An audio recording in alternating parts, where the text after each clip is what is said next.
The suprailiac muscles are a group of four muscles located superiorly to the hyoid bone of the neck. They all act to elevate the hyoid bone and action involved in swallowing. The arterial supply to this muscle is via branches of the facial artery, occipital artery, and lingual artery. The first muscle is the styloid muscle, which is the thin muscular strip located superiorly to the posterior belly of the digastric muscle. Secondly is the digastric, which consists of two muscular bellies which are connected by a tendon. In some cadaveric specimens, this tendon can be seen to pierce the styloid muscle.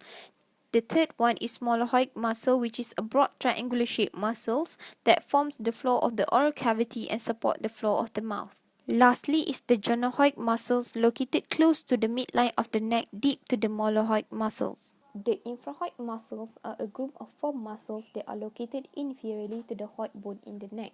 They can be divided into two groups, which are the superficial plane and deep plane. The arterial supply to the infrahyoid muscles is via the superior and inferior thyroid arteries with venous drainage via the corresponding veins.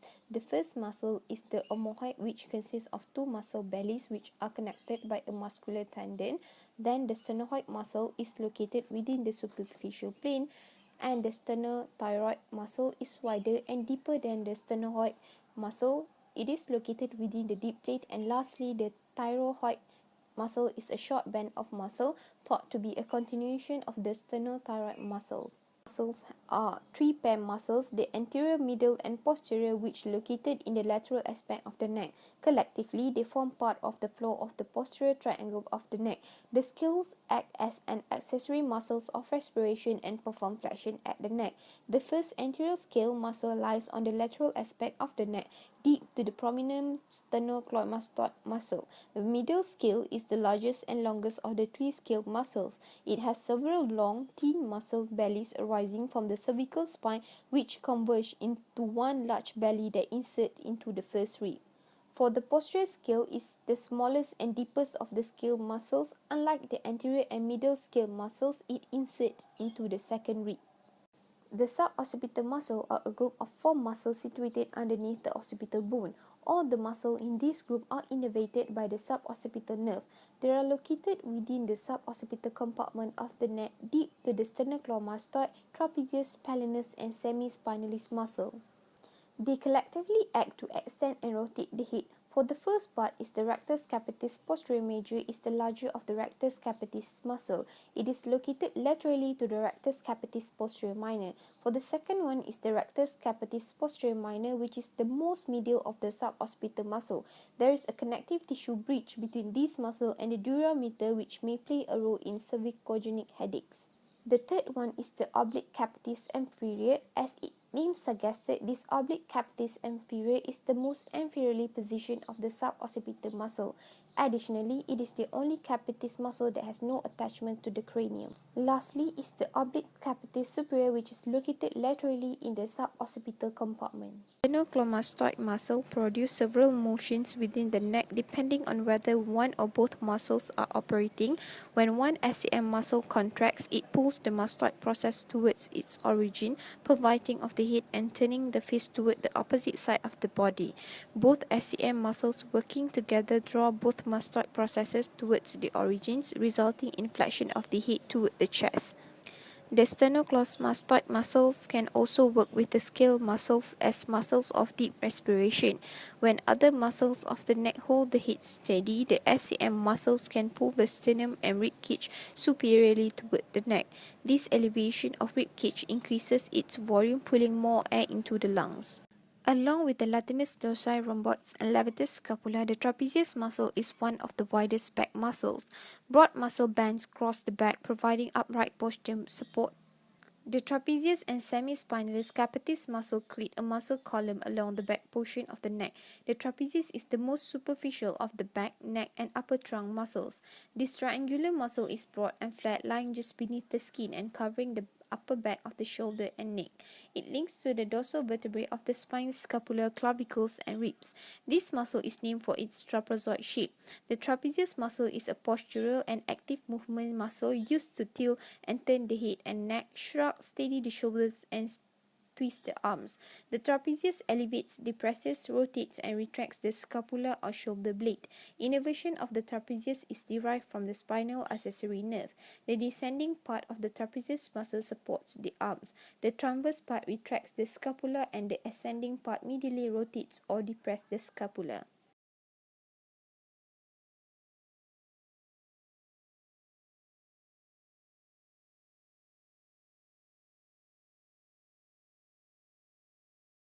Having normal range of motion in your neck is important for carrying out the activities of daily living. Motion of the neck is measured from the neutral position, which is looking straight ahead. Neck movements include flexion, extension, bending, and rotation. Hence, any soft tissue injuries and bony immobility can restrict your range of motion. Firstly is flexion. Flexion is the motion that allows you to bend your head towards your chest. In normal flexion, you can touch your chin to your chest. Beginning in a neutral position, an acceptable range of motion for flexion is 40 to 60 degrees. Secondly, extension means tilting your head back. A normal range of motion will allow you to look at the ceiling. An acceptable measurement of range of motion from the neutral position is 45 to 70 degrees. Bending your neck so that your ear leans towards your shoulder while you are looking straight ahead is lateral bending. Left bending is bringing your left ear toward your left shoulder, and right bending is moving your right ear toward your right shoulder. With normal range of motion, you should be able to move halfway between straight ahead and your shoulder, which is 45 degrees.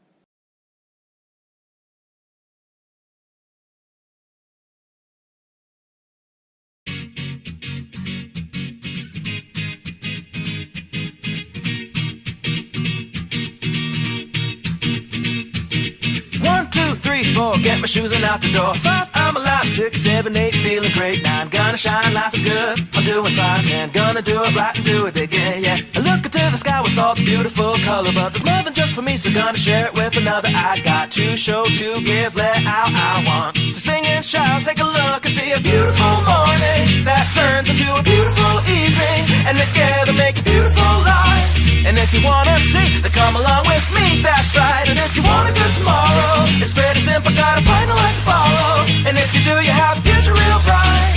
And it's a combination of consistency. Come on and sing, oh, oh, oh, oh, oh, oh, oh, oh, oh, oh, oh, oh. Come on, come on, come on and sing, yeah. Come on, come on, come on and sing. Oh, oh, oh, oh, oh, oh, oh, oh, oh, oh, oh, oh. Come on, come on, come on and sing, yeah. Come on, come on, come on and sing. With another sunrise, it's a brand new day, so gonna make a little list to keep the words away. I gotta dance just a little bit, move to be free, to keep my head up, don't forget to be me. Like I won $1 million, like a hit to pay dirt. Gonna smile from ear to ear, the kind that makes your face hurt. And we'll laugh, jump, sing loud, not afraid to shout about being happy, living it out. Take a look and see a beautiful morning that turns into a beautiful evening, and together make a beautiful life. And if you wanna see, then come along with me, that's right. And if you want a good tomorrow, it's pretty simple, gotta find a light to follow. And if you do, you have a future real bright. And it's a combination of consistency. Come on and sing, oh, oh, oh, oh, oh, oh, oh, oh, oh, oh, oh, oh. Come on, come on, come on and sing, yeah. Come on, come on, come on and sing. Oh, oh, oh.